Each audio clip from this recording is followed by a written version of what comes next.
ओम गणेशाय नमः। ओम श्री सत्यनारायणाय नमः। आप सभी का आपके अपने चैनल में बहुत बहुत स्वागत है। आप सभी को पौष पूर्णिमा की ढेर सारी शुभकामनाएं। भगवान श्री सत्यनारायण की कृपा से आप सबकी सभी मनोकामनाएं पूर्ण हो। आइए आज आप सुनेंगे भक्तजनों के सभी मनोकामनाओं को पूर्ण करने वाला श्री सत्यनारायण स्वामी व्रत की कथा। सनातन धर्म में पौष माह की पूर्णिमा का बहुत अधिक महत्व है। धार्मिक मान्यताओं के अनुसार पौष पूर्णिमा के दिन गंगा स्नान, दान और भगवान श्री सत्यनारायण स्वामी व्रत कथा का पठन या श्रवण करने का विशेष महत्व है। मान्यता है कि जो भी व्यक्ति सच्चे मन से पूर्णिमा का व्रत रखता है और भगवान श्री सत्यनारायण स्वामी की पूजा विधि विधान से करता है, तो भगवान श्री सत्यनारायण स्वामी की कृपा से उसके सभी कष्ट दूर हो जाते हैं, व्यक्ति की सभी मनोकामनाएं पूर्ण हो जाती हैं और उसके जीवन में सुख समृद्धि आती है। शास्त्रों के अनुसार श्री सत्यनारायण स्वामी की व्रत कथा के श्रवण मात्र से भक्तजनों की सभी मनोकामनाएं पूर्ण हो जाती है। तो आइए हम सब मिलकर श्री सत्यनारायण स्वामी व्रत कथा का श्रवण करते हैं। प्रेम से बोलिए भगवान श्री सत्यनारायण स्वामी की जय। श्री सत्यनारायण स्वामी व्रत कथा। श्री सत्यनारायण स्वामी व्रत कथा का प्रथम अध्याय।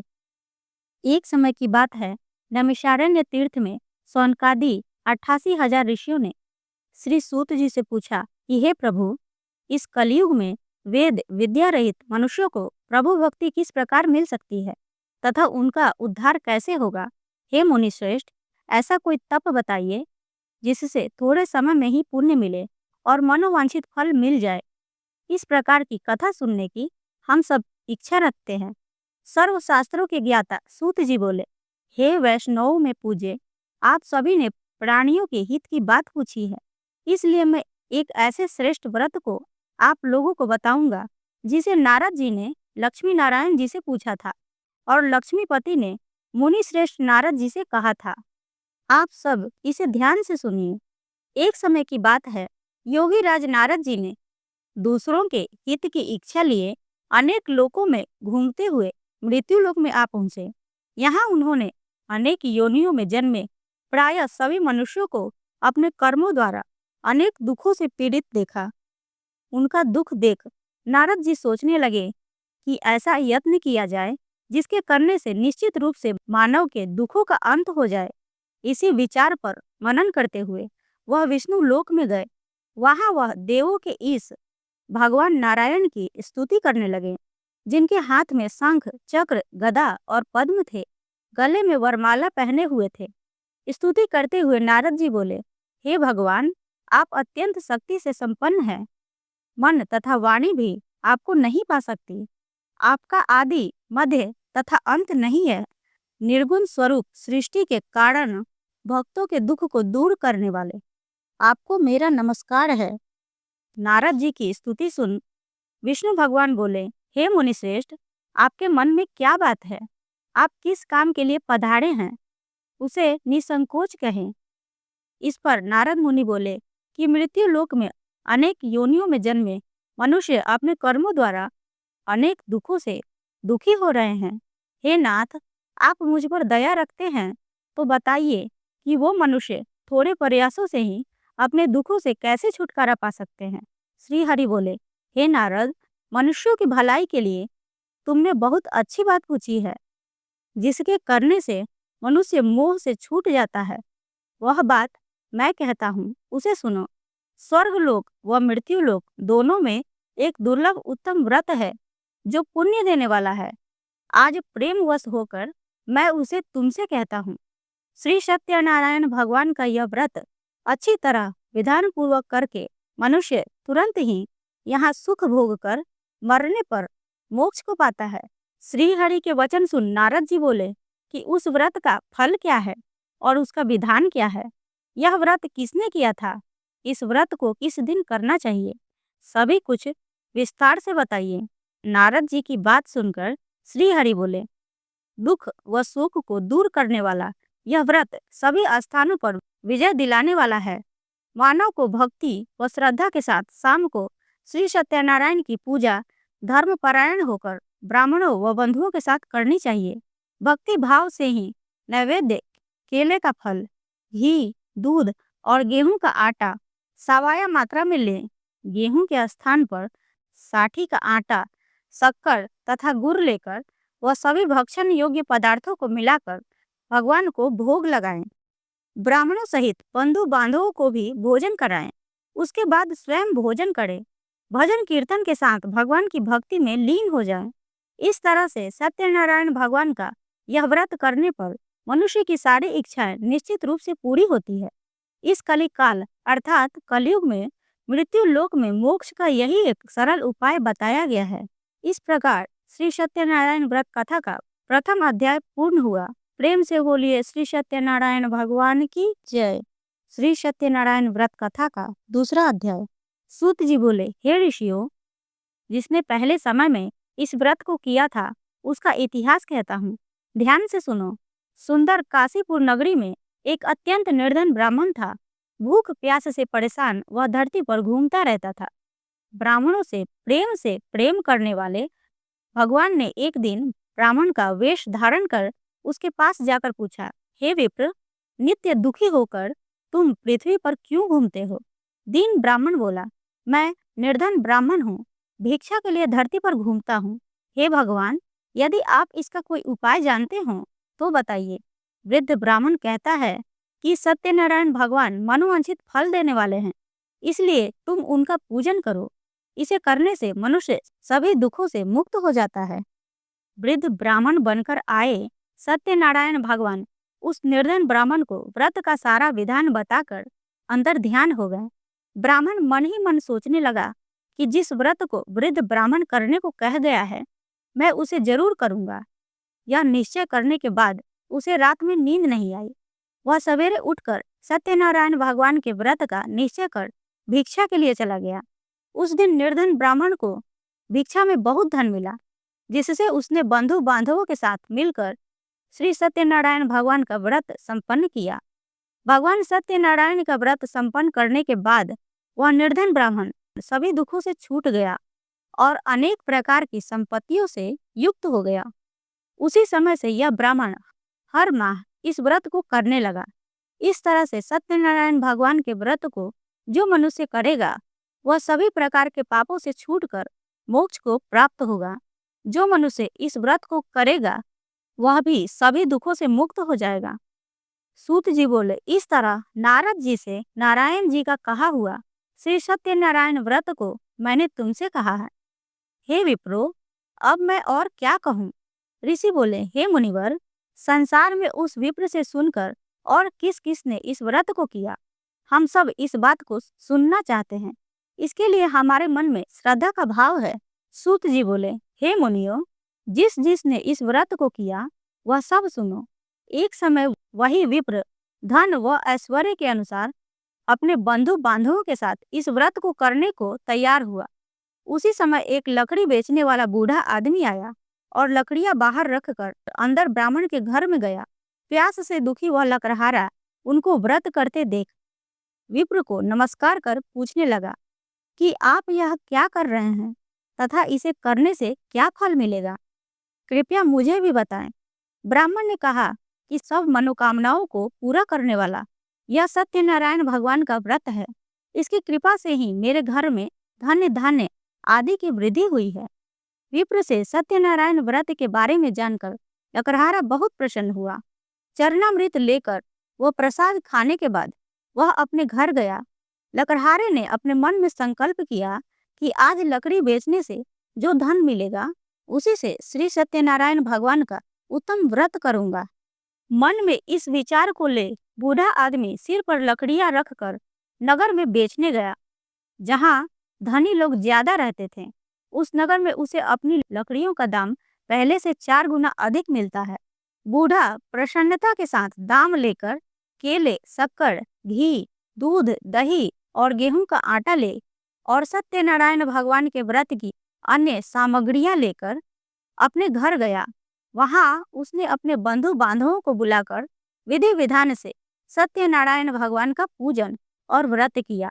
इस व्रत के प्रभाव से वह बूढ़ा लकड़हारा धन, पुत्र आदि से युक्त होकर संसार के समस्त सुख भोग अंत काल में वैकुंठ धाम चला गया। इस प्रकार श्री सत्यनारायण स्वामी व्रत कथा का दूसरा अध्याय पूर्ण हुआ। प्रेम से बोलिए श्री सत्यनारायण भगवान की जय। श्री सत्यनारायण व्रत कथा का तीसरा अध्याय। सूत जी बोले, हे मुनियों, अब आगे की कथा कहता हूँ। पहले समय में उल्कामुख नाम का एक बुद्धिमान राजा था। वह सत्य वक्ता और जितेंद्रिय था। प्रतिदिन देव स्थानों पर जाता और निर्धनों को धन देकर उनके कष्ट दूर करता था। उसकी पत्नी कमल के समान मुख वाली तथा सती साध्वी थी। भद्रशील नदी के तट पर उन दोनों ने श्री सत्यनारायण भगवान का व्रत किया। उसी समय साधु नाम का एक वैश्य आया। उसके पास व्यापार करने के लिए बहुत सा धन भी था। राजा को व्रत करते देख वह विनय के साथ पूछने लगा, हे राजन, भक्ति भाव से पूर्ण होकर आप यह क्या कर रहे हैं? मैं सुनने की इच्छा रखता हूँ, सो आप मुझे बताएं।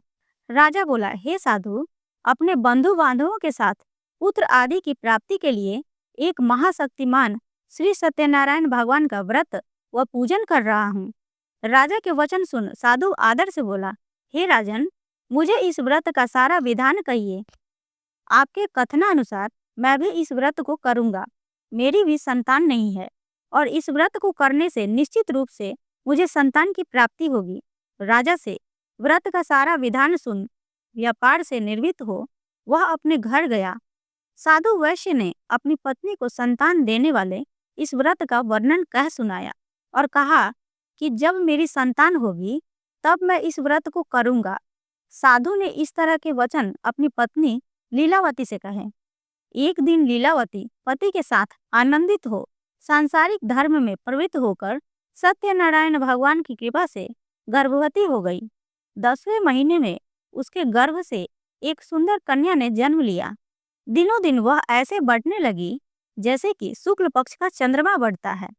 माता पिता ने अपनी कन्या का नाम कलावती रखा। एक दिन लीलावती ने मीठे शब्दों में अपने पति को याद दिलाया कि आपने सत्यनारायण भगवान के जिस व्रत को करने का संकल्प किया था उसे करने का समय आ गया है। आप इस व्रत को करिए। साधु बोला कि हे प्रिय, इस व्रत को मैं उसके विवाह पर करूंगा। इस प्रकार उसकी पत्नी को आश्वासन देकर वह नगर को चला गया। कलावती पिता के घर में रह दिनों दिन बड़ी होने लगी। साधु ने एक बार नगर में अपनी कन्या को सखियों के साथ देखा तो तुरंत ही दूत को बुलाया और कहा कि मेरी कन्या के योग्य वर देखकर आओ। साधु की बात सुनकर दूत कंचन नगर में पहुंचा और वहां देखभाल कर लड़की के सुयोग्य वणिक पुत्र को ले आया। सुयोग्य लड़के को देख साधु ने बंधु बांधवों को बुलाकर अपनी पुत्री का विवाह कर दिया। लेकिन दुर्भाग्य की बात ये कि साधु ने अभी भी श्री सत्यनारायण भगवान का व्रत नहीं किया। इस पर श्री भगवान क्रोधित हो गए और श्राप दिया कि साधु को अत्यंत दुख मिले। अपने कार्य में कुशल साधु बनिया जमाई को लेकर समुद्र के पास स्थित होकर रत्नासारपुर नगर में गया। वहां जाकर दामाद ससुर दोनों मिलकर चंद्रकेतु राजा के नगर में व्यापार करने लगे। एक दिन भगवान सत्यनारायण की माया से एक चोर राजा का धन चुराकर भाग रहा था। उसने राजा के सिपाहियों को अपना पीछा करते देख चुराया हुआ धन वहां रख दिया जहां साधु अपने जमाई के साथ ठहरा हुआ था। राजा के सिपाहियों ने साधु वैश्य के पास राजा का धन पड़ा देखा तो वह ससुर जमाई दोनों को बांधकर प्रसन्नता से राजा के पास ले गए और कहा कि उन दोनों चोरों को हम पकड़ लाए हैं, आप आगे की कार्यवाही की आज्ञा दें। राजा की आज्ञा से उन दोनों को कठिन कारावास में डाल दिया गया और उसका सारा धन भी उनसे छीन लिया गया। श्री सत्यनारायण भगवान के श्राप से साधु की पत्नी भी बहुत दुखी हुई। घर में जो धन रखा था उसे चोर चुरा ले गए। शारीरिक तथा मानसिक पीड़ा व भूख प्यास से अति दुखी हो अन्न की चिंता में कलावती एक ब्राह्मण के घर गई। वहां उसने श्री सत्यनारायण भगवान का व्रत होते देखा, फिर कथा भी सुनी और वह प्रसाद ग्रहण कर रात को घर वापस आई। माता ने कलावती से पूछा कि हे पुत्री, अब तक तुम कहाँ थी? तेरे मन में क्या है? कलावती ने अपनी माता से कहा हे माता, मैंने एक ब्राह्मण के घर में श्री सत्यनारायण भगवान का व्रत होते देखा है। कन्या के वचन सुन लीलावती भगवान के पूजन की तैयारी करने लगी।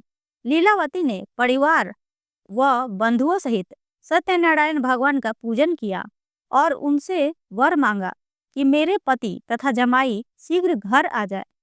साथ ही यह भी प्रार्थना की कि हम सब का अपराध क्षमा करें।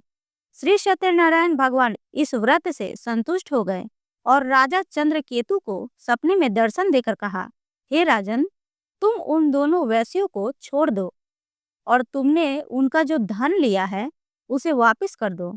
अगर तुमने ऐसा नहीं किया तो मैं तुम्हारा धन, राज्य व संतान सभी को नष्ट कर दूंगा। राजा को यह सब कहकर भगवान अंतर्ध्यान हो गए। प्रातःकाल सभा में राजा ने अपना सपना सुनाया। फिर बोले कि बणिक पुत्रों को कैद से मुक्त कर सभा में लाओ। दोनों ने आते ही राजा को प्रणाम किया। राजा मीठी वाणी में बोला, हे महानुभाव, दुर्भाग्यवश ऐसा कठिन दुख तुम्हें प्राप्त हुआ, लेकिन अब तुम्हें कोई भय नहीं है। ऐसा कह राजा ने उन दोनों को नए वस्त्र आभूषण भी पहनाए और जितना धन उनका लिया था उससे दुगुना धन वापस कर दिया।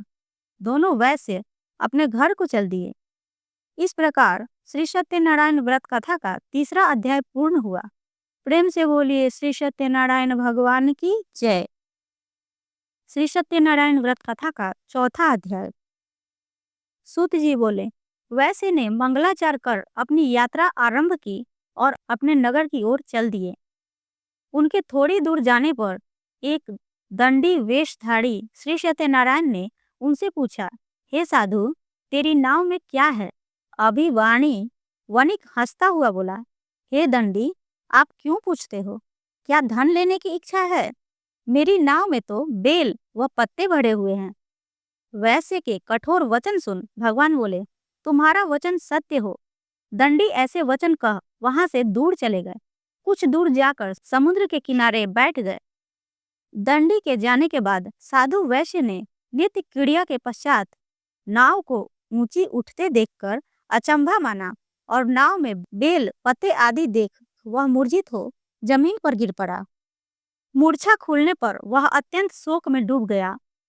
तब उसका दामाद बोला कि आप शोक ना मनाएं, यह दंडी का श्राप है, इसलिए हमें उनकी शरण में जाना चाहिए, तभी हमारी मनोकामना पूरी होगी। दामाद की बात सुनकर वह दंडी के पास पहुंचा और अत्यंत भक्ति भाव से नमस्कार करके बोला, मैंने आपसे जो जो असत्य वचन कहे थे उनके लिए मुझे क्षमा कर दें। ऐसा कहकर महान शोकातुर हो रोने लगा। तब दंडी भगवान बोले, हे वणिक पुत्र, मेरी आज्ञा से बार बार तुम्हें दुख प्राप्त हुआ है। तू मेरी पूजा से विमुख हुआ। साधु बोला, हे भगवान, आपकी माया से ब्रह्मा आदि देवता भी आपके रूप को नहीं जानते, तब मैं अज्ञानी कैसे जान सकता हूँ? आप प्रसन्न होइए। अब मैं सामर्थ्य के अनुसार आपकी पूजा करूँगा। मेरी रक्षा करो और पहले के समान नौका में धन भर दो। साधु वैश्य की भक्ति पूर्वक वचन सुनकर भगवान प्रसन्न हो गए और उसकी इच्छा अनुसार वरदान देकर अंतर्ध्यान हो गए। ससुर जमाई जब नाव पर आए तो नाव धन से भरी हुई थी। फिर वहीं अपने अन्य साथियों के साथ सत्यनारायण भगवान का पूजन कर अपने नगर को चल दिए। जब नगर के नजदीक पहुंचे तो दूत को घर पर खबर करने के लिए भेज दिया। दूत साधु की पत्नी को प्रणाम कर कहता है कि मालिक अपने दामाद सहित नगर के निकट आ गए हैं। दूत की बात सुन साधु की पत्नी लीलावती ने प्रसन्न हर्ष के साथ सत्यनारायण भगवान का पूजन कर अपनी पुत्री कलावती से कहा कि मैं अपने पति के दर्शन को जा रही हूँ, तू कार्य पूर्ण कर शीघ्र आ जा। माता के ऐसे वचन सुन कलावती जल्दी में प्रसाद छोड़ अपने पति के पास चली गई। प्रसाद की अवज्ञा के कारण श्री सत्यनारायण भगवान रुष्ट हो गए और नाव सहित उसके पति को पानी में डुबो दिया। कलावती अपने पति को वहां ना पाकर रोती हुई जमीन पर गिर गई। नौका को डूबा हुआ देख वह कन्या को रोता देख साधु दुखी होकर बोला कि हे प्रभु, मुझसे तथा मेरे परिवार से जो भी भूल हुई है उसे क्षमा करें। साधु के दीन वचन सुनकर श्री सत्यनारायण भगवान प्रसन्न हो गए और आकाशवाणी हुई, हे साधु, तेरी कन्या मेरे प्रसाद को छोड़कर आई है, इसलिए उसका पति अदृश्य हो गया है। यदि वह घर जाकर प्रसाद खाकर लौटती है तो इसे इसका पति अवश्य मिलेगा। ऐसी आकाशवाणी सुन कलावती घर पहुंचकर प्रसाद ग्रहण करती है और फिर आकर अपने पति के दर्शन करती है। उसके बाद साधु अपने बंधु बांधवों सहित श्री सत्यनारायण भगवान का विधि विधान से पूजन करता है तथा इस लोक में सुख भोग वह अंत में स्वर्ग को जाता है। इस प्रकार श्री सत्यनारायण व्रत कथा का चौथा अध्याय पूर्ण हुआ। प्रेम से बोलिए श्री सत्यनारायण भगवान की जय। श्री सत्यनारायण व्रत कथा का पांचवा अध्याय। सूत जी बोले, हे ऋषियों, मैं और भी एक कथा सुनाता हूँ, उसे भी ध्यान पूर्वक सुनो। प्रजा पालन में लीन तुंगध्वज नामक एक राजा था। उसने भी भगवान का प्रसाद त्याग कर बहुत ही दुख सहन किया। एक बार वन में जाकर वन्य पशुओं को मारकर वह बड़ के पेड़ के नीचे आया। वहां उसने ग्वालों की भक्ति भाव से अपने बंधुओं सहित सत्यनारायण भगवान का पूजन करते देखा। अभिमानवश राजा ने उन्हें देखकर भी पूजा स्थान में नहीं गया और ना ही उसने भगवान को नमस्कार किया। ग्वालों ने राजा को प्रसाद दिया, लेकिन उसने वह प्रसाद नहीं खाया और प्रसाद को वहीं छोड़ वह अपने नगर को चला गया। जब वह नगर में पहुंचा तो वहां सब कुछ तहस नहस हुआ पाया, तो वह शीघ्र ही समझ गया कि यह सब भगवान ने किया है। वह दोबारा ग्वालों के पास पहुंचा और विधि पूर्वक पूजा करके प्रसाद खाया, तो श्री सत्यनारायण भगवान की कृपा से सब कुछ पहले जैसा हो गया। दीर्घ काल तक सुख भोगने के बाद मरणोपरांत उसे स्वर्ग लोक की प्राप्ति हुई। जो मनुष्य परम दुर्लभ इस व्रत को करेगा तो भगवान सत्यनारायण की अनुकंपा से उसे धन्य धन की प्राप्ति होगी। निर्धन धनी हो जाता है और भय मुक्त हो जीवन जीता है। संतानहीन मनुष्य को संतान सुख मिलता है और सारे मनोरथ पूर्ण होने पर मानव अंतकाल में वैकुंठ धाम को जाता है। सूत जी बोले, जिन्होंने पहले इस व्रत को किया है, अब उनके दूसरे जन्म की कथा कहता हूँ। वृद्ध सतानंद ब्राह्मण ने सुदामा का जन्म लेकर मोक्ष की प्राप्ति की। लकड़हारे ने अगले जन्म में निषाद बनकर मोक्ष प्राप्त किया। उल्का मुख नाम का राजा दशरथ होकर वैकुंठ को गए। साधु नाम के वैश्य ने मोर ध्वज बनकर अपने पुत्र को आरे से चीरकर मोक्ष पाया। महाराज तुंगध्वज ने स्वयंभू होकर भगवान में भक्ति युक्त हो कर्म कर मोक्ष पाया। इस प्रकार श्री सत्यनारायण व्रत कथा का पंचम अध्याय संपूर्ण हुआ। प्रेम से बोलिए श्री सत्यनारायण भगवान की जय। लक्ष्मी नारायण भगवान की जय। और आइए पूरे भक्ति भाव के साथ श्री सत्यनारायण स्वामी की आरती करते हैं।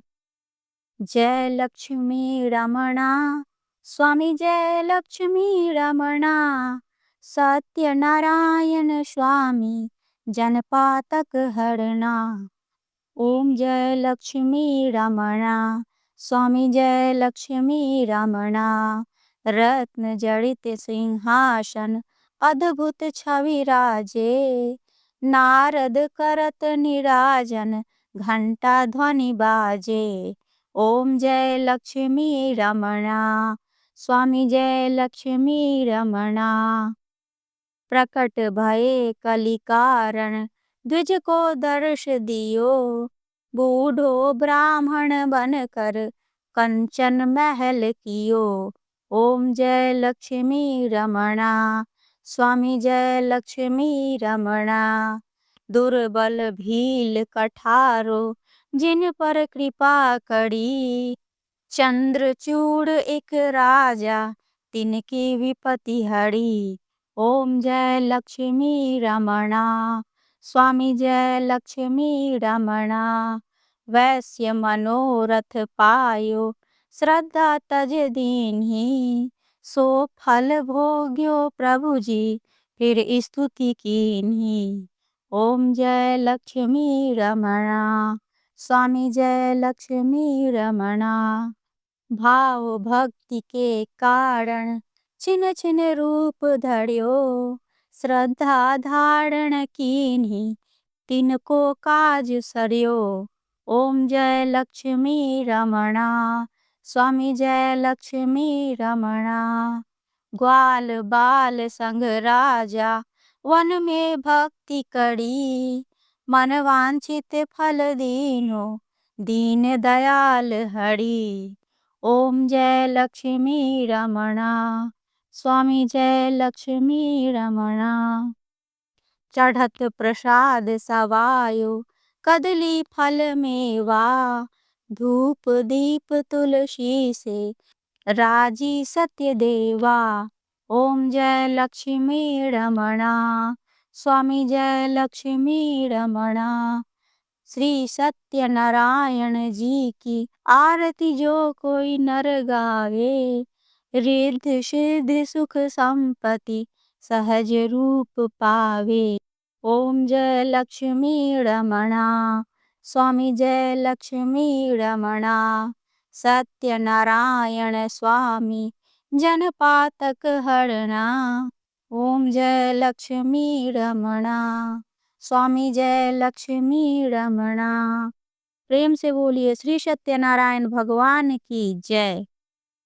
तो आशा करती हूँ कि आप सबको यह वीडियो पसंद आई होगी। वीडियो पसंद आई हो तो वीडियो को लाइक करें, शेयर करें, चैनल को सब्सक्राइब करें। धन्यवाद।